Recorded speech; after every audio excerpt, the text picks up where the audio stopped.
Menopause অথবা ঋতুবন্ধ। একটা মেয়ে যখন সারা জীবন তার ছেলে মেয়ে বাচ্চা হলো, সে সংসার করলো, তারপর দেখা গেল যে তার হঠাৎ করে তার যে মাসিকটা নিয়মিত হতো সে মাসিকটা আস্তে আস্তে কমে গিয়ে এবং অনেক দিন পরে পরে হলো তো হয়ে একেবারে বন্ধ হয়ে গেল। তো এই সময়কালটাকেই আমরা বলি ঋতুবন্ধ বা মেনোপজ। মেনোপজটাকে খুব একটা হেলাফেলা না করে এটাকে যথেষ্ট গুরুত্ব দিতে হবে। তবে এর জন্য কিন্তু পারিবারিক সহায়তারও একটা ব্যাপার আছে। এটা কিন্তু আসলে হরমোনের অভাবে হয়। মেয়েদের যে হরমোনটা আছে সেই হরমোনের যখন আস্তে আস্তে অভাব হয় এবং একেবারেই যখন থাকে না, তখন কিন্তু তার এই পরিবর্তনটা ঘটে। এটা সে বুঝতে পারে না, কিন্তু তার আশপাশে যারা আছে তারা বোঝে। তবে এটা কিন্তু খুব সাময়িক, এটা যে একদম অনেক দিন ধরে স্থায়ী থাকে তা না। তো কাজেই এই সময়টাতে যদি স্বামী এবং ছেলেমেয়েরা তাকে একটুভাবে তার সহানুভূতি নিয়ে তাকে দেখে বা সহানুভূতি নিয়ে তার সাথে ব্যবহার করে, তাহলে কিন্তু এটা আস্তে আস্তে কমে যায়। এই সময়টা খুব ভারী খাবার বা মানে গুরুপাক খাবার না খাওয়াই ভালো। আমরা বলি যে শাক সবজি ফলমূল এগুলো বেশি করে খাবে, ব্যায়াম করতে হবে। যে এই সময় নানান ধরনের অসুখ হয়, তার ডায়াবেটিসটা বেড়ে যাচ্ছে, ব্লাড প্রেশার হচ্ছে, আবার অনেকের হার্টের কোনো সমস্যা হচ্ছে।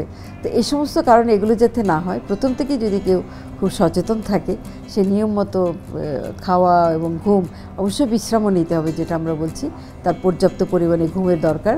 তাহলে হবে কি তার মানসিক অবস্থাটাও ভালো থাকবে।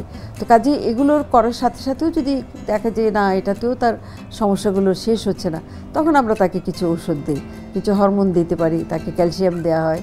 এবং এই সমস্ত ওষুধ দেখা যায় কিছুদিন ব্যবহার করলেই কিন্তু তার অনেক উন্নতি ঘটে এবং এত চমৎকারভাবে এটা তার হয় যে অনেক রোগীরা আছে যে এই ওষুধ পরে আর ছাড়তে চায় না। তা আমরা যেমন মনে করি যে তার 5 বছর পরে আমরা হরমোনটা বন্ধ করে দিতে চাই, কিন্তু দেখা যায় যে রোগীরা নিজেরাই আমাদের কাছে আসে যে না আমি এটা আরও চালাতে চাই।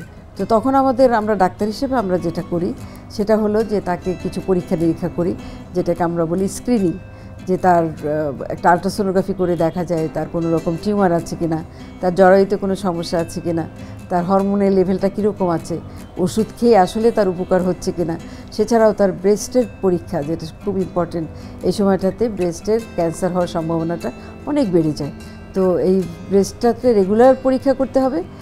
রোগী নিজেও পরীক্ষা করবেন বা মহিলা যার কথা বলেছি তিনি নিজেও পরীক্ষা করবেন এবং কোনো রকম সন্দেহ হলে অবশ্যই তাকে একটা আলট্রাসোনোগ্রাফি অথবা ব্রেস্টের জন্য যে বিশেষ পরীক্ষা আছে সেটা করতে হবে।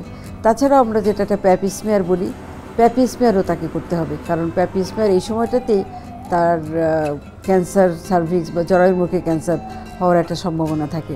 তো কাজেই তার ঘুমটা যেন ঠিকমতো হয়, তার খাওয়া দাওয়াটা যেন সে ঠিকমতো খায়, নিয়মিতভাবে খায়, তার ওষুধ যেন সে নিয়মিত খায় সেটাও দেখতে হবে এবং সে আশেপাশে সবাইকে এটা নিয়ে সচেতন করতে পারে।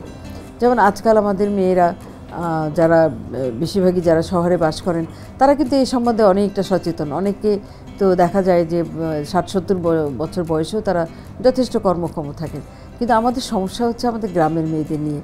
দেখা যাচ্ছে যে সেই আমরা ছোটোবেলায় যে শুনেছিলাম যে 20তেই বুড়ি, এইটা কিন্তু তারা একদম বিশ্বাস করে বসে থাকে। যে বিশেষ করে যখন তার মাসিকটা বন্ধ হয়ে যাচ্ছে সে তার সব কাজকর্ম বন্ধ করে দিয়ে সে হয়তো দেখা গেল সারাদিন বসেই থাকছে, শুয়ে থাকছে, আস্তে আস্তে সে কুঁজো হয়ে যাচ্ছে, মানে শরীরের ক্যালসিয়াম কমে যাচ্ছে। তো কাজে এগুলো নিয়ে তার কোনো সচেতনতা নেই। তার সংসারে যে অন্যান্য যারা সদস্য আছেন তারাও মনে করেন এটাই স্বাভাবিক। তো কাজেই আমার মনে হয় যে এই সচেতনতাটা আমরা আরও বেশি বাড়িয়ে দেব। সেটা হলো আমাদের গ্রাম পর্যন্ত যেতে হবে। দেখা যাবে যে সে জীবনের প্রথম দিকে যে যতটুকু কাজ দিয়েছে সমাজকে তার চেয়ে অনেক বেশি দিতে পারছে, কারণ তখন তো তার বাচ্চা নিয়ে সমস্যা নেই, তার সংসার নিয়ে চিন্তাভাবনা নেই।